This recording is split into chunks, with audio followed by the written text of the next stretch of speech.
मंत्रिमंडळाच्या बैठकीत 15 महत्त्वपूर्ण निर्णय आले आहेत व संजय गांधी निराधार अनुदान योजनेअंतर्गत जे लाभार्थी आहेत त्यांच्यासाठी अतिशय महत्त्वपूर्ण माहिती आहे व आनंदाची बातमी आहे। 1000 रुपयांची वाढ झाली आहे।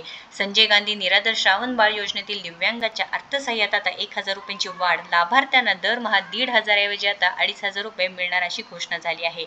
तर अजून वेगवेगळे 15 मोठे निर्णय घेण्यात आले आहे। महाराष्ट्र कॅबिनेट आज मुंबई, पुण्यासह ठाणे, नागपूरसाठी खुशखबर आहे व मंत्रिमंडळाच्या बैठकीत 15 महत्त्वपूर्ण निर्णय घेण्यात आले आहे व त्यामध्ये राज्य सरकारने मुंबई, पुण्यासह ठाणे आणि नागपूरसाठी मोठी खुशखबर दिली आहे। या चारही महानगरांमधील नागरिकांचा प्रवास अधिक सुखकर व्हावा यासाठी मेट्रो प्रकल्पाबाबत महत्त्वाचा निर्णय सुद्धा घेण्यात आला आहे।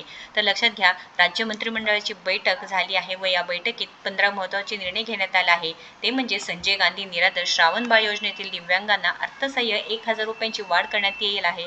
त्यानुसार लाभार्थ्यांना दरमहा 1500 ऐवजी आता 2500 रुपये मिळणार आहेत।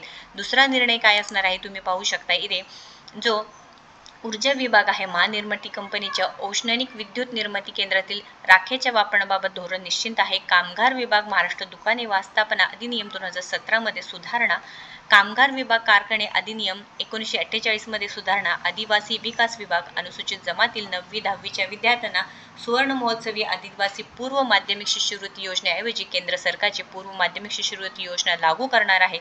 नगर विकास विभाग मुंबईतील अनेक डेपो, वडाळा ते गेटवे ऑफ इंडिया या मेट्रो मार्गे 11 प्रकल्पास मान्यता आली आहे व 23,400 कोटी 51 लाख रुपयांची तरतूद आहे। नगर विकास विभाग आहे, ठाणे वर्तुळाची मेट्रो, पुण्यातील मेट्रो मार्गिक हे सर्व कामे होणार आहे। नगर विकास विभागातले पुणे मेट्रोवरील बालाजीनगर, बेबेवाडी या 2 नवीन स्थानकांची मंजुरी आहे। त्यानंतर असे बरेचसे जे काम आहे ते मंजूर झालेले आहे।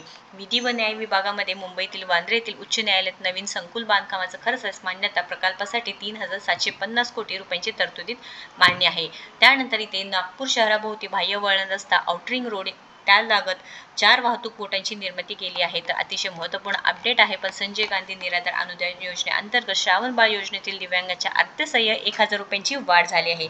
तर महत्त्वपूर्ण अपडेट आहे। नक्कीच या व्हिडिओला जास्तीत जास्त शेअर करायचं आहे आणि अशाच महत्त्वपूर्ण माहितीसाठी आपल्याला फॉलो, सबस्क्राईब करायला विसरू नका। धन्यवाद।